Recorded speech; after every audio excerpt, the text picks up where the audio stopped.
Hey guys, welcome back to another episode on Beauty Within. It's your greasy girl, Fel. So some of you might think of dehydrated skin as something that only happens to just people with dry skin, but it can actually affect anyone with any skin type of any age, and it also depends on things like the season and also our diet. So today I thought I wanted to share with you guys some of my favorite tips for when our skin is looking a little dull, tired, and dehydrated, and go into what that means specifically for people with combination and oily and even acne-prone skin types. And a portion of this video is sponsored by Clinique, but more on that later. And I'll be sharing with you my tips on layering products and what signs to look out for, and also how we can combat things like uneven skin tone and texture. Then you can follow me through the day as I do some much needed cleansing of my skincare stash as well as purging of my wardrobe. So all of this and more in this episode, so let's just get into it.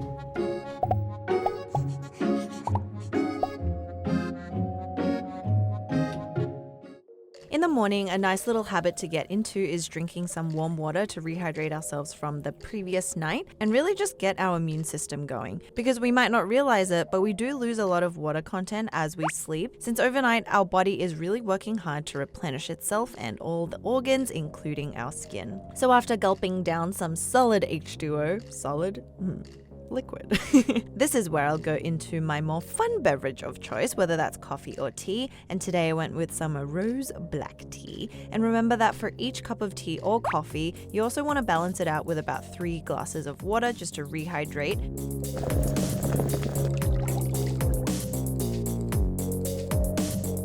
Now getting started, you might not be able to tell, but typically my oily skin gets quite combination and even dry in the cooler months. Like sometimes little irritated areas will flare up like this little guy and it goes red and inflamed and flaky, and the overall look and feel of my skin is kind of like tissue paper where it's not plump and supple but a little stiff looking, but also oily at the same time in the T-zones, if that makes sense. And the bottom of the cheek and the chin area also tends to be kind of the first places that get a little dry for me. So all up, these are my telltale signs. That means during these times I like to use a cleansing water, and this is from a Korean brand called Point, and the formulas of these cleansing waters are usually pH balanced, which means it's not going to be overly stripping. You just need something to gently take away excess buildup of sebum, and the key word is excess. We don't want to take all of our lovely natural oils away, because that's actually what leads to irritation and overcompensation of more oils. So remember, Goldilocks guys, not too little, not too much. Now moving on to some of my toning tips. Toning isn't an essential step like cleansing and moisturizing is, but for me, I really love my spray forms of toners, and this is the Rose Mist from Whamisa, and I'm spritzing that all over the face and patting it in for that first layer of hydration. And the key after cleansing is to add as much hydration to the layers of our skin and really plump up the skin cells before locking it all in with our moisturizer. So anytime you see hydrating humectant ingredients, including glycerin, aloe vera, hyaluronic acid, sodium PCA, and even honey, these are all awesome ingredients for attracting and drawing hydration to the skin. Today, because I could tell my skin was a little more dehydrated, I felt like following up with an essence. Now this is the I'm From Mugwort essence, and it does wonders for dehydrated skin because you can just keep layering this baby on. And once again, it's all about injecting as much water content into the skin before sealing it up with an inclusive. And the entire formula is just one ingredient, 100% mugwort water. And I think the biggest tip for me is layering little by little and leaving about 10 to 15 seconds to press it in to absorb while relaxing and let your skin do all the work and drink it up. Yeah. Now moving on to our moisturizing step, and this portion is sponsored by Clinique. One of the most important steps for any age or skin type, because it's what seals in all the hard work that we just put in to inject hydration into the layers of our skin. So I'm using the Clinique Moisture Surge Intense 72-hour Lipid-Replenishing Hydrator, and for me in the winters, I love transitioning to consistencies that are more nourishing and a little bit more creamy, and it's a very unique gel cream texture that glides effortlessly over the face without feeling thick and sticky, which is great for combination and oily skin types. And it contains centella, which is one of Ro and I's favorite ingredients to really calm and soothe irritated and dehydrated skin, as well as green tea leaf extract, our other favorite ingredient. And there's also aloe water, all of which are all super hydrating. And it's just $22, which is really affordable for a moisturizer. So you can visit Clinique.com to find your perfect match for a moisturizer. The importance of moisturizers is that it not only delivers hydration, but also emollient and occlusive properties, filling in missing oils and lipids that are pivotal to keeping the skin barrier smooth and happy and not irritated. An analogy I'll use today is much like our plant babies and the soil, our skin gets dry and loses water throughout the day, right? And for our skin, this is known as TOOL or transepidermal water loss. And so we need to rehydrate our skin. If we want our skin to look healthy and vibrant like these luscious green leaves, then hydration really is key. And while you're at it, why not give yourself a little facial massage and lymphatic drainage in the name of self-care? Depuff those eyes, depuff the face, and your little skin cells are bursting at the seams, which means glowing, even, and radiant skin. It's like boing, boing, boing, boing. Boing, boing. And you're literally glowing after this, and you can see a quick comparison from before skincare and now. So this is just the perfect consistency for the colder months, especially when we need a little bit more help with protecting our skin against the weathers. So thank you, Clinique, for sponsoring this portion of the video. Now to the last step of any day routine, sunscreen. Our biggest tip is to find a consistency that works for you and that you truly enjoy and look forward to using. And it shouldn't be a chore, guys. So this is the 9 Wishes Sun Moisturizer with SPF 50+, and it's a beautiful texture that also glides on like a moisturizer. It absorbs quickly and leaves a subtle glowing skin-like finish that's not greasy. And this is one of those formulas that don't leave a white cast, which means it's a chemical sunscreen. And although these are great, some people with super sensitive skin can potentially be irritated by the zinc oxide and homosalate, but this is for you guys to find out yourselves if you are. And it has a really delicate and subtle scent, which I actually enjoy. And oh, don't forget the lips, because they are the first to feel the wrath of colder weathers. And the skin is also really thin on our lips, and it needs all the TLC we can get. And of course, you want to hydrate from the inside too. By the end of skincare, when you feel and see your skin plump and vibrant, it truly fills the soul.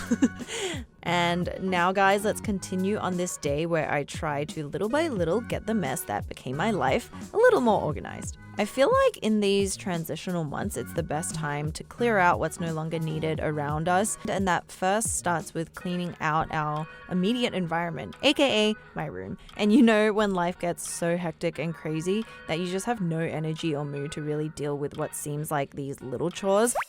But it's the slow buildup of these little things that really start to grate and fester on my mind, which ends up being this black hole, and that I know I should deal with, but I'd rather not, and it just keeps snowballing because we all have these mental barriers, let's be real. Well, today was the day that was going to change, folks, and I thought I'd take you along with me.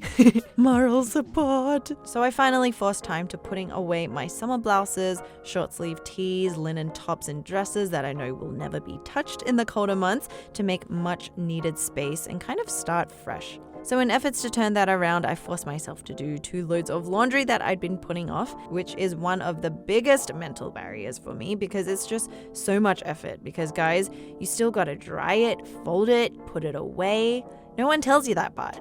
Anyways, and getting around to refolding and reorganizing a small section of my clothes, and it really helps me focus and not be distracted and, you know, be plagued by anxiety by the clutter. And sometimes I think surrounding ourselves and holding on to these simple things might seem like it's bringing us joy, like clothes or other random items, but sometimes it's the exact things that are also bringing us much stress and anxiety because it's just there filling space. Much like how sometimes I think we just do things for the sake of doing things or filling our time with activities or people, but sometimes that's more of a distraction or procrastination rather than really adding value. And it really is hard to get into, but once you're done, it truly is one of the best feelings. It's like you've literally shed weight off. Then I moved on to skincare. And boy, does Ro and I have a lot of it, which, don't get us wrong, we're so grateful to be able to test all these these products and share that experience with you guys. But once again, we have to strike that balance of a healthy amount versus letting it seep in and take over every crevice of our lives, which was where I was at. Okay guys, let me show you what we're dealing with. We have this package, and then we have this.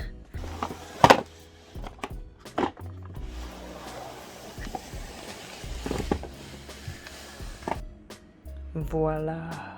Skincare heaven or skincare nightmare. So organizing this was something I was dreading, but finally came to terms with dealing with. Okay, so there's like kind of a rhyme or reason to how I kind of organize it. Up there is kind of like the clinical one. So, you know, very ingredient focused, very simple brands. You might know what I'm talking about. So I put them all up there, the kind of fun Western brands here, and then the K-Beauty, and then down here is just a mess. I don't know what it is. It's like kind of box sets. Because I also don't even know what's in here.